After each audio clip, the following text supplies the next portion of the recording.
आज हम इतिहास के एक ऐसे नाम पर चर्चा करने जा रहे हैं जिसके बारे में शायद सबने सुना है, अडोल्फ हिटलर। हाँ, एक ऐसा नाम जिसे सुनते ही बहुत कुछ जहन में आता है। बिल्कुल, हिटलर इतिहास की सबसे ज्यादा नफरत किए जाने वाले लोगों में से है। इसमें तो कोई दो राय नहीं। तो सबसे पहली बात जो ध्यान खींचती है वो है 1945 की बंकर में आत्महत्या से ठीक पहले की।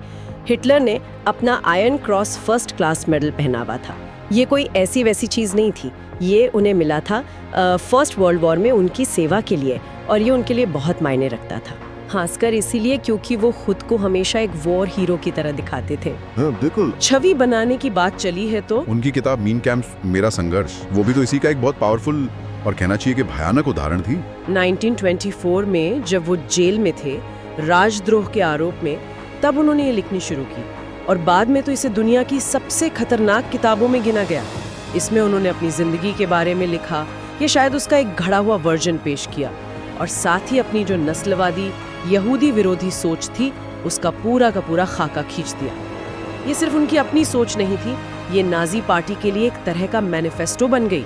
मैनिफेस्टो शब्द बिल्कुल सही है। ये सिर्फ एक ऑटोबायोग्राफी नहीं थी, ये एक वैचारिक हथियार था। इसमें न सिर्फ हिटलर की वो बिगड़ी हुई सोच दिखती है, बल्कि ये भी पता चलता है कि उन्होंने कैसे उस सोच को एक पॉलिटिकल प्रोग्राम में बदला। तो शायद इसीलिए ये बात ज्यादा हैरान न करे कि हिटलर कथित तौर पर शराब और सिगरेट से दूर रहते थे और शाकाहारी भी थे। लेकिन कहानी में ट्विस्ट तब आता है जब उनकी इन तथाकथित हेल्दी आदतों के साथ साथ उनके कथित तौर पर ड्रग्स लेने की, खास तौर पर ओपिएट्स जैसे अफीम या तेज दर्द निवारक दवाएं, उनके सेवन की खबरें सामने आती हैं। ये थोड़ा अजीब लगता है, दोहरापन है। हाँ, ये विरोधाभास वाकई बहुत गहरा है और कई सवाल खड़े करता है। पब्लिक इमेज और निजी हकीकत के बीच का ये फासला अक्सर सत्ता में बैठे लोगों में दिखता है। नेता जनता के सामने एक आदर्श तस्वीर रखना चाहते हैं, डिसिप्लिन, संयम, नैतिकता।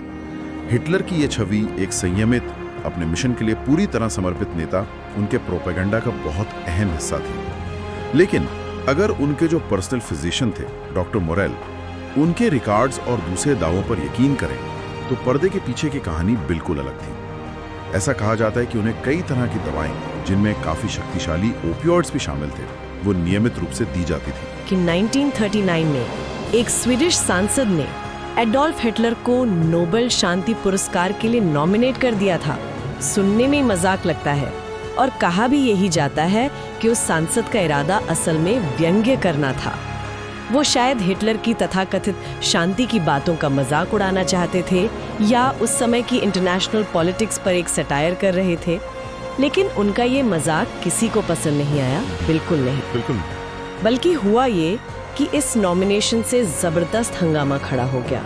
दुनिया भर में आलोचना हुई और नॉमिनेशन को फौरन वापस लेना पड़ा। जब अप्रैल 1945 में बर्लिन में सोवियत सेना घुसी और हिटलर की आत्महत्या की खबर आई, तो कहानी खत्म नहीं हुई।